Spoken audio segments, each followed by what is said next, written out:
नमस्कार दोस्तों, आज मैं आपको पौष पूर्णिमा की कहानी सुनाती हूँ।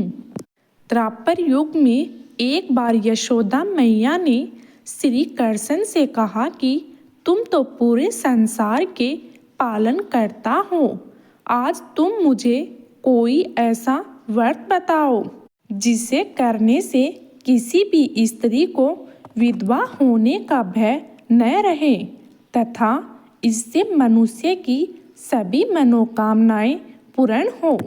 श्री कृष्ण बोलते हैं कि माता, आपने बहुत ही सुंदर प्रश्न पूछा है।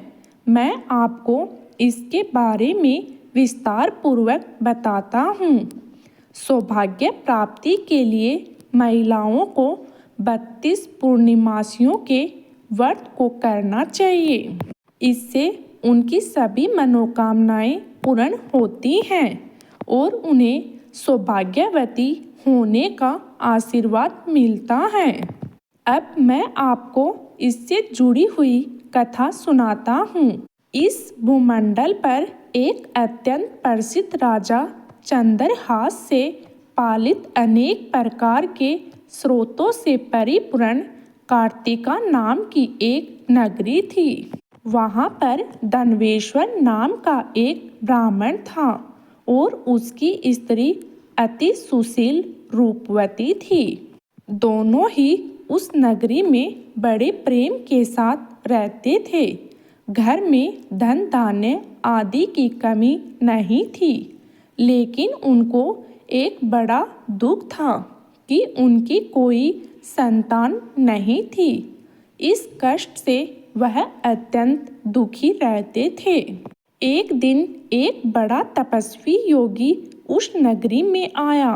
वह योगी उस ब्राह्मण के घर को छोड़कर अन्य सब घरों से भिक्षा लेकर भोजन किया करता था, लेकिन रूपवती से वह भिक्षा नहीं लिया करता था। एक समय वह किसी अन्य घर से भिक्षा लेकर गंगा किनारे जाकर भिक्षार्थ को प्रेम पूर्वक खा रहा था।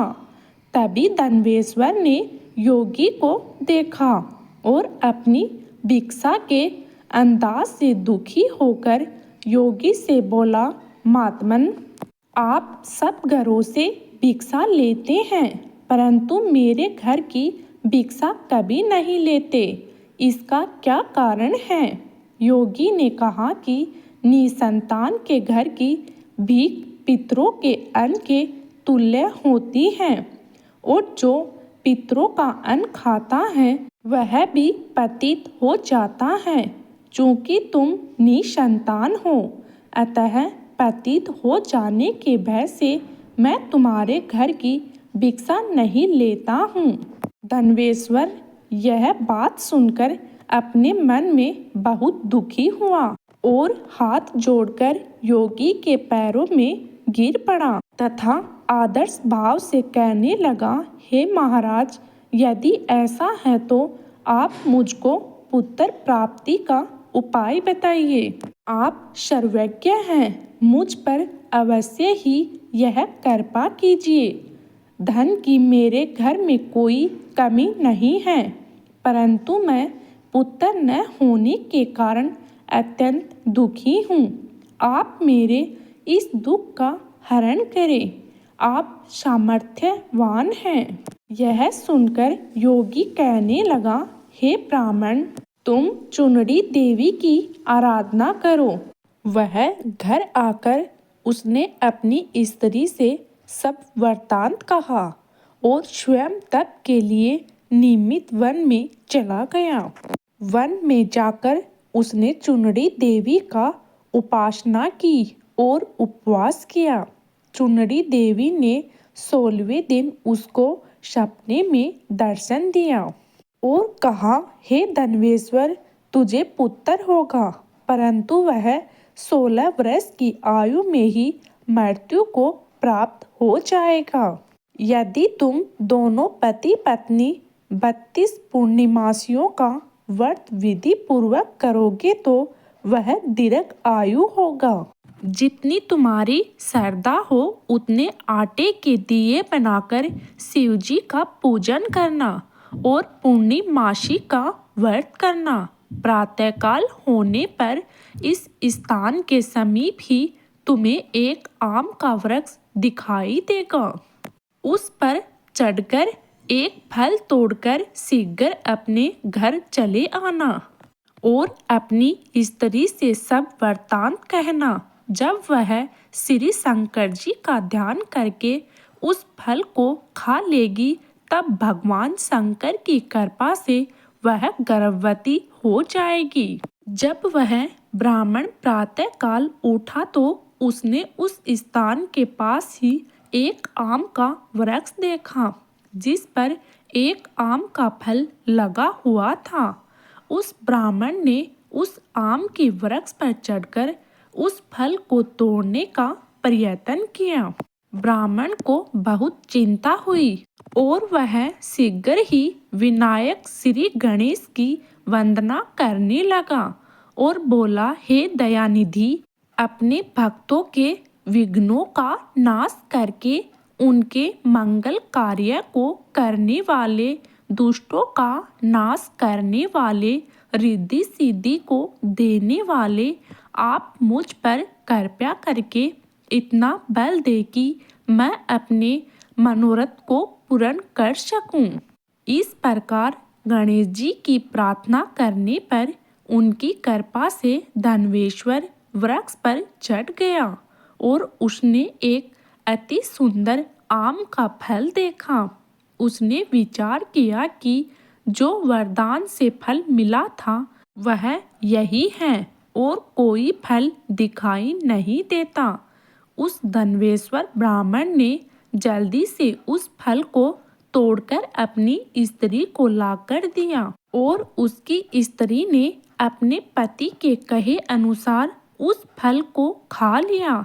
इसके पश्चात वह गर्भवती हो गई। देवी जी की असीम कृपा से उसे एक अत्यंत सुंदर पुत्र की प्राप्ति हुई जिसका नाम उन्होंने देवीदास रखा। माता पिता के हर्ष और शोक के साथ वह बालक शुक्ल पक्ष के चंद्रमा की भांति बढ़ने लगा। भवानी की कृपा से वह बालक बहुत ही सुंदर, सुशील और पढ़ने में बहुत ही निपुण हो गया।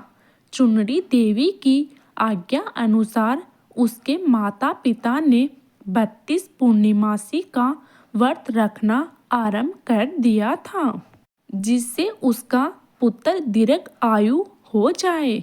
16वां वर्ष लगते ही देवीदास के माता पिता को बड़ी चिंता हो गई, कहीं उसके पुत्र की इस वर्ष मृत्यु न हो जाए। इसलिए उन्होंने अपने मन में विचार किया कि यदि यह दुर्घटना उनके सामने हो गई तो वे कैसे सहन कर सकेंगे। उन्होंने देवीदास के मामा को बुलाया और कहा कि हमारी इच्छा है कि देवीदास 1 वर्ष तक काशी में जाकर विद्याशाला करे और हम उसको अकेला भी नहीं छोड़ना चाहते, इसलिए साथ में तुम चले जाओ और 1 वर्ष के पश्चात इसको वापस लौटा लाना। सब प्रबंध करके उसके मामा पिता ने काशी जाने के लिए देवीदास को एक घोड़े पर बैठाकर उसके मामा को उसके साथ विदा कर दिया। धन्वेश्वर ने अपनी पत्नी के साथ अपने पुत्र की मनोकामना तथा दीर्घ आयु के लिए भगवती दुर्गा की आराधना और पूर्णिमासियों का व्रत करना आरंभ कर दिया। इस प्रकार उन्होंने 32 पूर्णिमासी का व्रत पूरा किया। कुछ समय पश्चात एक दिन वह दोनों मामा और भांजा मार्ग में रात्रि बिताने के लिए किसी गांव में ठहरे हुए थे। उस दिन उस गांव में एक ब्राह्मण की अत्यंत सुंदरी, सुशीला, विदुषी और गुणवती कन्या का विवाह होने वाला था। जिस धर्मशाला के अंदर वह और उसकी बारात ठहरी हुई थी। उसी धर्मशाला में देवीदास और उसके मामा भी ठहरे हुए थे। संयोगवश कन्या को तेल आदि चढ़ाकर मंडप आदि का कर्तव्य किया जा रहा था। लेकिन लगन के समय वर को धनुवात, एक वायु रोग जिसमें शरीर धनुष की तरह जकड़ टेढ़ा हो जाता है, हो गया था। इस कारण वर के पिता ने अपने कुटुंबियों से परामर्श करके निश्चय किया कि यह देवीदास मेरे पुत्री जैसा ही सुंदर है, मैंने इसके साथ ही लगन करा देता हूँ और बाद में विवाह के अन्य कार्य मेरे लड़के के साथ हो जाएंगे। ऐसा सोचकर उन्होंने देवीदास के मामा से जाकर बोला कि तुम थोड़ी देर के लिए अपने भांजे को हमें दे दो, जिससे विवाह के लगन के सारे कर्तव्य सुचारू रूप से हो सके। तब उसका मामा कहने लगा कि जो कुछ भी कन्यादान के समय वर को मिलेगा वह सब हमें दे दीजिएगा, तो मेरा भांजा इस बारात का दूल्हा बन जाएगा। यह बात वर के पिता ने स्वीकार कर ली और उसने अपने भांजे को वर बनाने के लिए भेज दिया और उसके साथ सब विवाह कार्य रात्रि में विधि पूर्वक संपन्न हो गया। पत्नी के साथ वह भोजन न कर सका और अपने मन में सोचने लगा कि न जाने यह कैसी स्त्री होगी। वह एकांत में किसी सोच में पड़ गया तथा उसकी आंखों से आंसू आ गए। तब वधू ने पूछा कि क्या बात है, आप इतने उदासी व दुखी क्यों हो रहे हैं? तब उसने सब बातें जो वर के पिता व उसके मामा के बीच हुई थी उसको बता दी। तब कन्या कहने लगी कि यह भ्रम विचार के विपरीत कैसे हो सकता है। देव, ब्राह्मण और अग्नि के सामने मैंने आपको ही अपना पति बनाया है, इसलिए आप ही मेरे पति हैं। मैं आपकी ही पत्नी रहूंगी, किसी अन्य की कदापि नहीं। तब देवीदास ने कहा, ऐसा मत करिए, क्योंकि मेरी आयु बहुत कम है। मेरे पश्चात आपकी क्या गति होगी? इन बातों को अच्छी तरह विचार लो। परंतु वह हठ विचार वाली स्त्री थी। बोली कि जो आपकी गति होगी वही मेरी गति होगी। हे स्वामी, आप उठिए और भोजन करिए, आप निश्चित ही भूखे होंगे। इसके बाद देवीदास और उसकी पत्नी दोनों ने भोजन किया तथा शेष रात्रि वे सोते रहे। प्रातःकाल देवीदास ने अपनी पत्नी को 3 नगों से जड़ी हुई एक अंगूठी दी, एक रुमाल दिया और बोला, हे प्रिय, इसे लो और संकेत समझकर स्थिर चिंतित हो जाओ। मेरा मरण और जीवन जानने के लिए एक पुष्टि वाटिका बना लो। उसमें सुगंधि वाली एक नवमालिका लगा लो। उसको प्रतिदिन जल से छींचा करो और आनंद के साथ खेलो कूदो तथा उत्सव मनाओ। जिस समय मैं प्राण त्याग दूंगा यह फूल सूख जाएंगे और जब यह फिर हरे हो जाएं तो जान लेना कि मैं जीवित हूँ। यह समझाकर वह चला गया।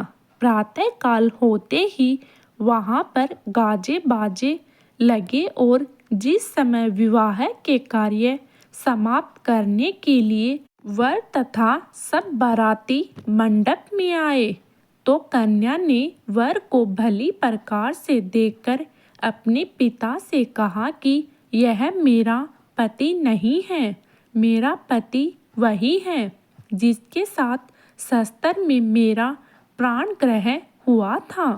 इसके साथ मेरा विवाह नहीं हुआ है। यदि यह वही है तो बताइए कि मैंने इसको क्या दिया। मधु परक और कन्यादान के समय जो मैंने आभूषण दिए थे उन्हें दिखाएं तथा रात में मैंने क्या गुप्त बातें कही थी वह सब सुनाए। पिता ने उसे कथा अनुसार वर को बुलवाया गया। कन्या की यह सब बातें सुनकर वह कहने लगा कि मैं यह कुछ नहीं जानता। इसके पश्चात जल्लित होकर वह वहाँ से चला गया और सारी बारात भी अपमानित होकर वहाँ से लौट गई। भगवान श्री कृष्ण बोलते हैं, माता इस प्रकार देवीदास काशी विद्यालय के लिए चला गया। जब कुछ समय बीत गए तो काल से प्रेरित होकर एक सर्प रात्रि के समय उसको डसने के लिए वहां पर आ गया। उस विषधर के प्रभाव से उसके शयन का स्थान चारों ओर से विष से विषैला हो गया, परंतु व्रत के प्रभाव से उसको काट न पाया, क्योंकि पहले ही उसकी माता पिता ने 32 पूर्णिमा का व्रत रखा था। इसके बाद मध्या के समय स्वयं काल वहाँ पर आया और उसके शरीर से उसके प्राणों को निकालने का प्रयत्न करने लगा, जिससे वह मूर्छित होकर पृथ्वी पर गिर पड़ा। भगवान की कृपा से उसी समय पार्वती जी के साथ भगवान शंकर वहाँ पर आ गए। उसको मूर्छित दशा में देखकर पार्वती जी ने भगवान शंकर से प्रार्थना की, हे प्रभु, इस बालक की माता पिता ने पहले 32 पूर्णिमा का व्रत किया, जिसके प्रभाव से ही भगवान आप इसको प्राण दे दो। पार्वती के कहने पर भगवान शिव ने उसको प्राण दान दे दिया। इस व्रत के प्रभाव से काल को भी पीछे हटना पड़ा और देवीदास स्वस्थ होकर बैठ गया। उधर उसकी स्त्री उसके काल की प्रतीक्षा किया करती थी। जब उसने देखा कि उस पुष्प वाटिका में पत्तर पुष्प कुछ भी नहीं रहे तो उसको अत्यंत आश्चर्य हुआ, और जब वह वैसे ही हरी भरी हो गई तो वह जान गई कि वह जीवित हो गए हैं। यह देखकर वह बहुत प्रसन्न मन से अपने पिता से कहने लगी कि पिताजी, मेरे पति जीवित हैं, आप उनको ढूंढना शुरू कर दें। जब 16वां वर्ष व्यतीत हो गया तो देवीदास भी अपने मामा के साथ काशी से चल दिया। इधर उसके ससुर उसे ढूंढने के लिए अपने घर से जाने वाले ही थे कि वह दोनों मामा भांजा वहां पर आ गए। देवीदास को आता देखकर उसका ससुर बड़ी प्रसन्नता के साथ अपने घर में ले आया। उस समय नगर के निवासी भी वहां इकट्ठे हो गए और सबने निश्चय किया कि अवश्य ही इसी बालक के साथ इस कन्या का विवाह हुआ था। उस बालक को जब कन्या ने देखा तो पहचान लिया और कहा कि यह तो वही है जो संकेत करके गया था। तदुपरांत सभी कहने लगे कि भला हुआ जो यह आ गया, और सब नगरवासियों ने आनंद मनाया। श्री कृष्ण जी कहने लगे कि इस प्रकार धनवेश्वर 32 पूर्णिमासियों के व्रत के प्रभाव से पुत्र वाहन हो गया। जो भी स्त्रियां इस व्रत को करती हैं वे जन्म जन्मांतर वे विद्या का दुख नहीं भोगती और सदैव सौभाग्यवती रहती हैं। यह मेरा वचन है, इसमें कोई संदेह नहीं है। यह व्रत पुत्र पुत्रों को देने वाला तथा संपूर्ण मनोकामनाओं को पूर्ण करने वाला है। 32 पूर्णिमाओं के व्रत करने से व्रती की सब इच्छाएं भगवान शिव जी पूर्ण करते हैं। बोलो शंकर भगवान की जय।